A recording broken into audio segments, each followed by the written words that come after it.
Congress party vote bank రాజకీయాల కోసం దేశాన్ని విచ్ఛిన్నం చేసిందని నిజామాబాద్ ఎంపీ ధర్మపురి అరవింద్ అన్నారు. జగిత్యాల జిల్లా కేంద్రంలో మీడియాతో చిట్చాట్ కార్యక్రమంలో అరవింద్ మాట్లాడుతూ జీవన్ రెడ్డి ఎజెండా లేకుండా కొట్లాడుతున్నాడని, కాంగ్రెస్ వాళ్ళు టోపీలు ధరించి సీఏఏ వద్దంటున్నారని, యూనిఫామ్ సివిల్ కోడ్పై మీ స్టాండ్ ఏంటో ప్రజలకు చెప్పాలన్నారు. వక్ఫ్ యాక్ట్ను తీసివేయాలని, పర్సనల్ లా ఉండదని, అంబేద్కర్ అందరికీ ఒకే న్యాయం ఉండాలని కోరుకున్నారని, కాంగ్రెస్ దేశాన్ని విభజించి రాజ్యాంగంలో సెక్యులర్ పదాన్ని చేర్చిందని అన్నారు. మధురలో కృష్ణుడు పుట్టిన జైలుపై మసీదు ఉందని, ఆ కేసు కోర్టులో ఉందని మీ స్టాండ్ ఎటువైపు అని ప్రశ్నించారు. కాంగ్రెస్ నుంచి రోజు ఒకరు బీజేపీలోకి వస్తున్నారని, రేపో ఎల్లుండో సీఎం రేవంత్ రెడ్డి కూడా బీజేపీలోకి రావచ్చన్నారు. సీఎం రేవంత్ రెడ్డి మాట్లాడుతూ మై హిందూ మై ప్రాక్టీస్ అని అంటుండు అని ఆయన మాట్లాడింది ఏందో ఆయనకే అర్థం కాలేదన్నారు. 6 గ్యారెంటీలకు ఏం రోగం వచ్చిందని, 500 ఎక్కువ ఇస్తే ఏం పోతుందని ప్రశ్నించారు. కాంగ్రెస్ ప్రభుత్వం మహిళలని, రైతులని మోసం చేస్తున్నారని, యువకులంతా మోడీ వైపు ఉన్నారని అన్నారు. ఇప్పుడు ఎన్ఆర్ఐలను మోసం చేసేందుకు కాంగ్రెస్ ప్రయత్నిస్తుందని పేర్కొన్నారు. బీజేపీ ఎన్నికల కోసం కాదని, బీజేపీ విదేశాంగ విభాగాన్ని ఎప్పుడు ఏర్పాటు చేసిందని, ఇప్పుడు దుబాయ్లో బొట్టు పెట్టుకొని కంకణాలు కట్టుకుంటున్నారని అన్నారు. కాంగ్రెస్ పార్టీ అంటేనే కరప్షన్కు అడ్డా, కమిషన్ గడ్డ అని అన్నారు. కాంగ్రెస్ తిక్క స్టేట్మెంట్ ఇస్తూ 370 ఆర్టికల్ రద్దు చేస్తాం, ట్రిపుల్ తలాక్ తీసివేస్తాం, బంగ్లాదేశీయులకు పౌరసత్వం ఇస్తామని మాట్లాడుతున్నారని అన్నారు. సీఎం రేవంత్ రెడ్డిలో ఏబీవీపీ రక్తం ఉందని, కానీ ఒక హిందువుగా ఆయన ఏమీ చేయలేని పరిస్థితిలో ఉన్నాడని అన్నారు. చెరుకు ఫ్యాక్టరీలను అంతర్జాతీయ స్థాయి సంస్థలతో వాల్యుయేషన్ చేస్తే మేము టేకోవర్ చేస్తామన్నారు. ఓ పాలసీ తీసుకొని ఇప్పటికే దేశంలో 66 ఫ్యాక్టరీలు టేకోవర్ చేసినట్లు అరవింద్ తెలిపారు. ఎంపీ అభ్యర్థి ధర్మపురి అరవింద్ వారికి కండువా కప్పి పార్టీలోకి ఆహ్వానించారు. పర్సనల్ లాలు ఉండవు, ఒకటే లా ఉంటుంది దేశంలో. అంబేద్కర్ గారి ఆశయం అది, దేశంలో యూనిఫామ్ సివిల్ కోడ్ ఉండాలన్నది. ఎందుకు మీరు ఇప్పటివరకు ఇంప్లిమెంట్ చేయలేదు? మీరు 60 ఏళ్ళు పాలించారు ఈ దేశాన్ని విభజించిన పార్టీ మీది. విభజించినాక 1975లో సెక్యులర్ పదం తీసుకొచ్చి పెట్టిన పార్టీ మీది రాజ్యాంగంలో. ఎందుకు పెట్టినరు?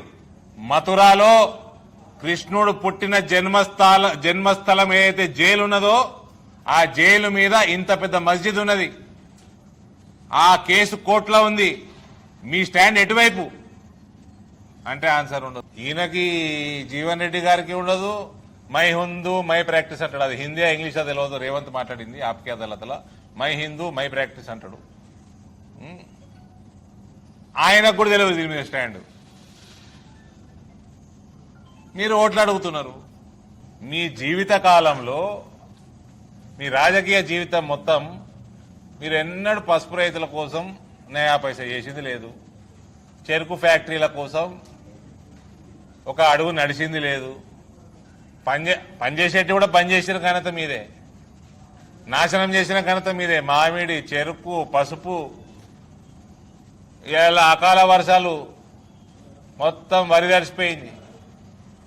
నోట్లకి జిప్పేసుకుంటారు, మాట్లాడరు. మీ 6 గ్యారెంటీలకు ఏం రోగం వచ్చింది? పక్షవాతం వచ్చిందా? ఏమైంది మీ 6 గ్యారెంటీలకి? 500 రూపాయలు ఎక్కువిస్తే ఏం పోతుండే మీది? ఇప్పుడు మహిళల్ని మోసం చేశారు, మహిళలు ఓట్లు వేసేటట్లేరు. రైతుల్ని మోసం చేశారు, రైతులు ఓట్లు వేసేటట్టు చేయరు. యువకులందరూ మోడీ మయంలో ఉన్నారు మొత్తం. ఇప్పుడు ఆ ఎన్ఆర్ఐలు యాదకొచ్చారు ఇలా కాంగ్రెస్ వాళ్ళకి. మీ ప్రభుత్వాలు ఉన్నప్పుడు కంకణం కడితే మూతిపని రాలగొడుతుండే దుబాయ్లా. ఇలా కంకణం కడుతుండ్రు, బొట్టు పెడుతున్నారు, తిలకం పెడుతున్నారు, స్వామినారాయణ మందిరం పోతున్నారు, పూజలు యాగాలు చేస్తున్నారు. సౌదీలా నేను పెద్ద కడతా అంటాడు గుడి, అబుదాబోడు నేను పెద్ద కడతా అంటాడు, దుబాయోడు నీకంటే పెద్ద నేను కడతా అంటాడు. అన్నాక ఇస్లాం ప్రపంచంని ఏలే సౌదీ యువరాజు మైక్ ముందరకు వచ్చి జై సియారాం అంటున్నాడు. ఇంకా మీరు నేను జై శ్రీరామ్ అంటున్నాము, ఆయన జై సియారాం అంటున్నాడు. ఆయన సీతమ్మ తల్లిని కూడా యాద్ చేసుకుంటున్నాడు. మీకు ఎన్ఆర్ఐలు మభ్య పెడతారు మీరు. కాంగ్రెస్ పార్టీ అంటేనే కరప్షన్ కి అడ్డా, కమిషన్ గడ్డ. తిక్క స్టేట్మెంట్లు 370 వాపసు తెస్తాము, ట్రిపుల్ తలాక్ వాపసు తెస్తాము, బంగ్లాదేశ్ రోహింగ్యాలకి పౌరసత్వం ఇస్తాము, పాకిస్తాన్ క్రియేట్ చేసిందే నువ్వు క్రియేట్ ఎడ్యుకేషన్ క్రియేట్ చేయకపోతే యుద్ధమే కాకపోవు. నువ్వు పాకిస్తాన్ క్రియేట్ చేయకపోతే యుద్ధమే కాకపోవు కదా. ఈ దేశానికి తీవ్ర నష్టం చేసిందే కాంగ్రెస్ పార్టీ. అవి రెక్టిఫై అయ్యే పరిస్థితి నరేంద్ర మోడీ గారు ప్రధానమంత్రి అయినాక 1 by 1 అవుతున్నాయి.